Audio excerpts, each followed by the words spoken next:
When I type air dry clay Ganpati into Bing, you'll notice something interesting. I'm ranking number 2 right below Amazon. Now, if you open my article, you'll see something else. This isn't some thin affiliate page, guys. It's a complete tutorial showing people exactly how to make a Ganpati using air dry clay. People come here because they genuinely want to make this craft. And as they follow the tutorial, naturally they'll need things like air dry clay, sculpting tools, acrylic paints, varnish, and a few other supplies. Since those products are already part of the project, I recommend the exact ones I use. And yes, that results in Amazon affiliate sales. Now, before somebody asks, no, I'm not going to show my earnings, guys.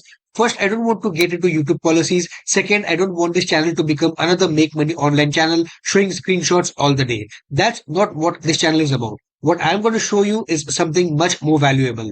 I can literally show you that I am ranking on Bing. I can show you where that traffic comes from, and today I'm going to explain why this happened. Here's the funny part. I never sat down thinking I'm going to rank on Bing. I wasn't doing Bing SEO. I wasn't buying backlinks. I wasn't trying to game search engines too. I was simply creating articles for Pinterest, and Bing became just a bonus. That's what this video is really about.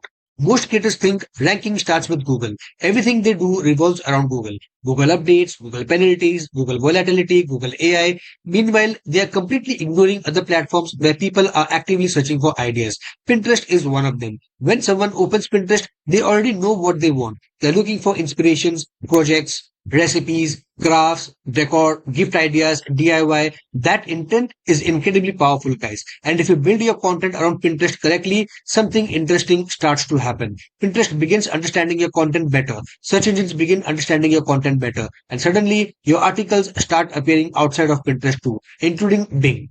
So what's the real reason? It is something called as annotated interest. These are labels Pinterest attaches to the pins to understand exactly what they are about. Think of them as Pinterest's own understanding of content. Instead of us guessing what keywords to use, Pinterest is literally telling us, let me show you. Let's say I want to create an article around clay Christmas crafts. First thing I do is I open Pinterest, then I type in clay Christmas craft.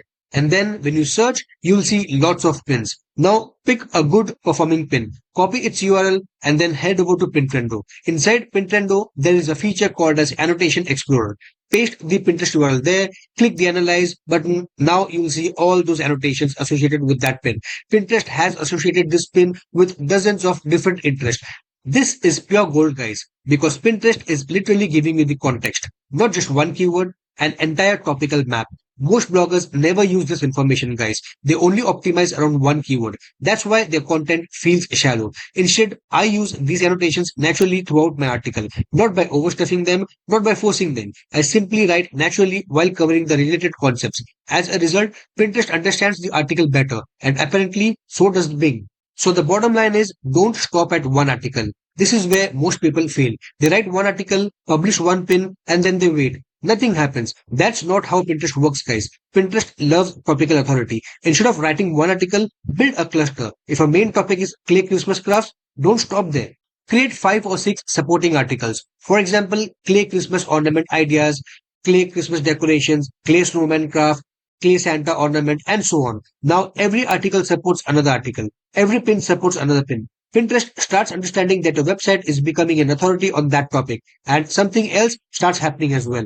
And that is, instead of ranking one article, you'll often notice multiple articles ranking together. The same thing starts happening in Bing as well. One article brings another, another brings another. That's exactly what I mean by building clusters.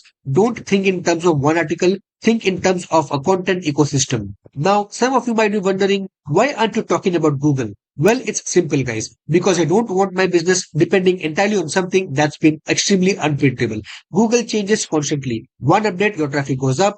Another update, it drops. So that's not a business model I personally want to rely on. Pinterest has been much more consistent for me, and Bing has become an unexpected bonus because of the way I structure my content. So instead of chasing every Google update, I'd rather create content that serves Pinterest users really well. If Bing picks it up too, that's fantastic. If not, Pinterest is still doing its job. That feels much more predictable to me, guys. So guys, I ranked on Bing not because I was targeting Bing. I ranked because I created Pinterest focused content. I used Pinterest's own annotated interest to understand the topic deeply, and then I naturally incorporated those concepts into my articles. Then I built content clusters instead of publishing random standalone posts.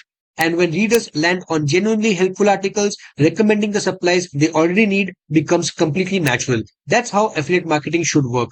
Help first, recommend second. If you'd like me to create another video showing exactly how I write my articles that actually pre-sell the products instead of getting traffic, let me know in the comments below. Getting visitors is one skill, converting those visitors into buyers is a completely different skill.